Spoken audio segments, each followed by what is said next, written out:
पुरानी कुछ कहानियाँ किताबों में नहीं मिलती, वे इंसान की आंखों में छिपी होती है।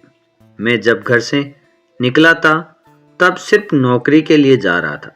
मुझे जरा सा भी अंदाजा नहीं था कि लौटकर आऊँगा तो मेरी पूरी दुनिया ही बदल चुकी होगी। मेरा नाम अभय है। मैं अपने माता पिता का इकलौता बेटा हूँ। एक साधारण मध्य वर्गीय परिवार जहाँ सपने कम थे लेकिन जिम्मेदारियाँ बहुत।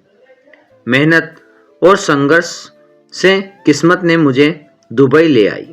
वहाँ एक विदेशी कंपनी में अच्छी नौकरी मिल गई। घर में माता पिता थे और मेरी पत्नी नेहा। जब मैं काम के सिलसिले में विदेश जा रहा था तब नेहा 7 महीने की गर्भवती थी। उसे उस हालत में छोड़कर जाना मेरे लिए सबसे कठिन फैसला था।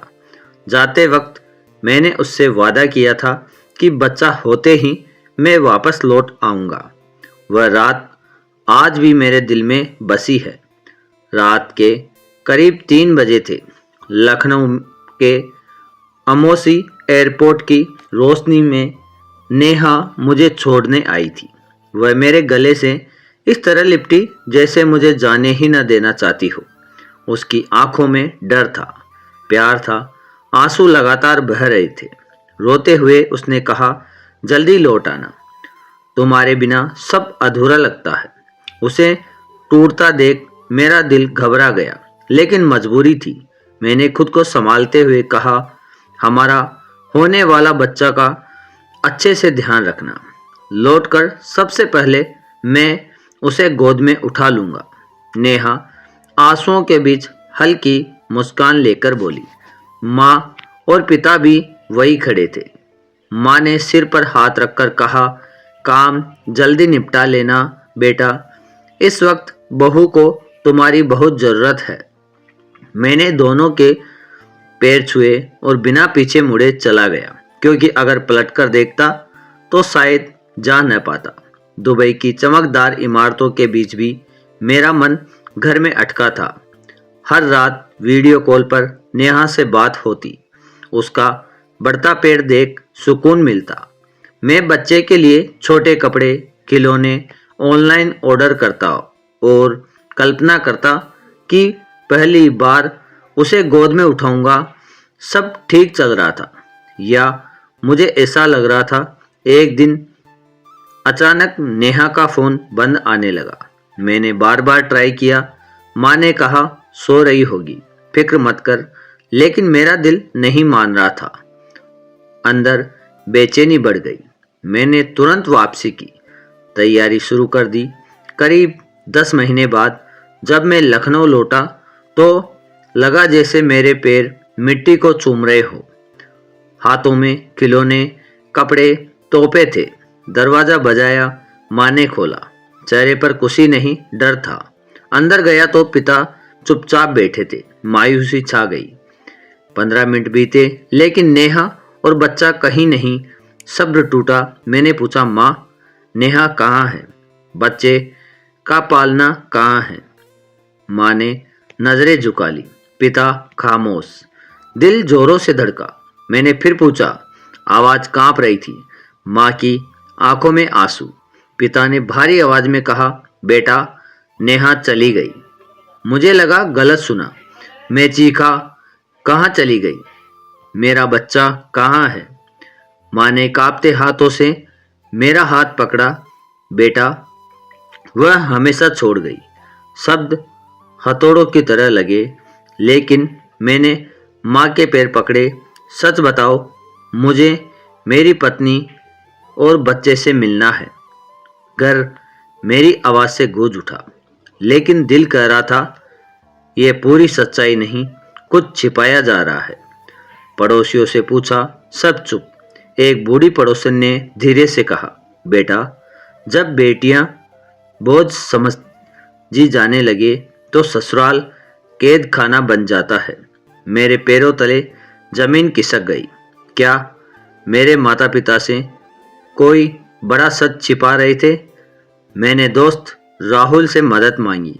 हमने अस्पताल के रिकॉर्ड निकाले। लिखा था, Mrs Neha discharge with baby girl. Discharge की तारीख वही जब आखिरी कॉल हुई थी।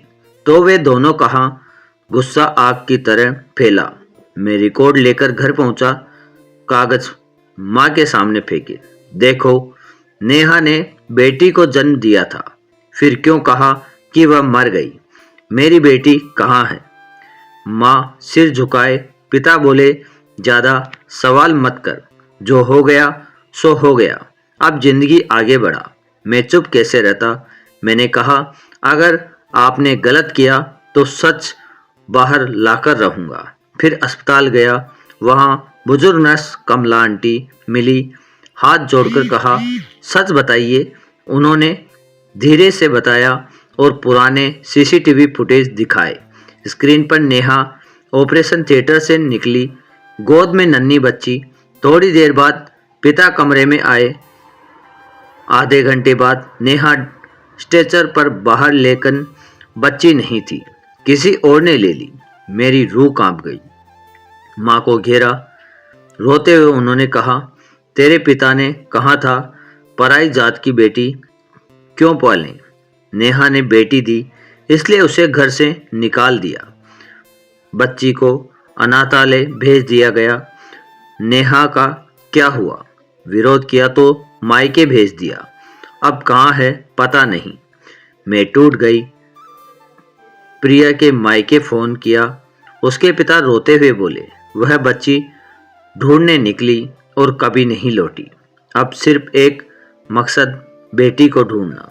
हर अनाथालय गया, कहीं जगह उम्मीद टूटी। तीसरे दिन एंट्री मिली, अज्ञात बच्ची, उम्र 1 दिन, गोद दी गई। कानूनी रूप से एक दंपति ने गोद ली थी। मैं उस परिवार तक पहुंचा। दरवाजे पर 3 साल की नन्ही परी, ठीक नेहा जैसी मासूमियत। आंसू आ गए। उन्होंने कहा, कानून से अब हमारी है। मैं निकला, लेकिन नेहा का चेहरा घूम रहा था। थोड़ी दूर एक चाय की दुकान पर नेहा बैठी थी, फटे कपड़े, थकी हुई। उसे देख शरीर कांप गया। पास गया। नेहा ने मुझे देखा और फूट फूट कर रोने लगी। अभय, मुझे मेरी बच्ची से मिलवा दो। मैंने उसे गले लगाया, अस्पताल ले गया। सदमे से उसका मानसिक संतुलन बिगड़ गया था। धीरे धीरे ठीक होने लगी, लेकिन आंखों में चमक कम थी। बस कहती, मेरी बेटी कहाँ है? कोर्ट में लड़ाई हुई। गोद लेने वाले दंपति ने कहा, हमने पाला है। जज ने फैसला दिया, बच्चे की भलाई पहले, हफ्ते में एक बार मिलने की इजाज़त।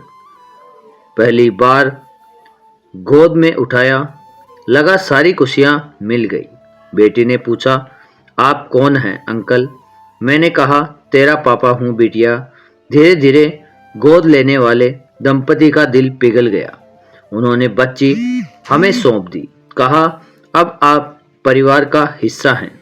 वे कनाडा शिफ्ट हो गए, लेकिन वादा किया, आएंगे तो मिलेंगे।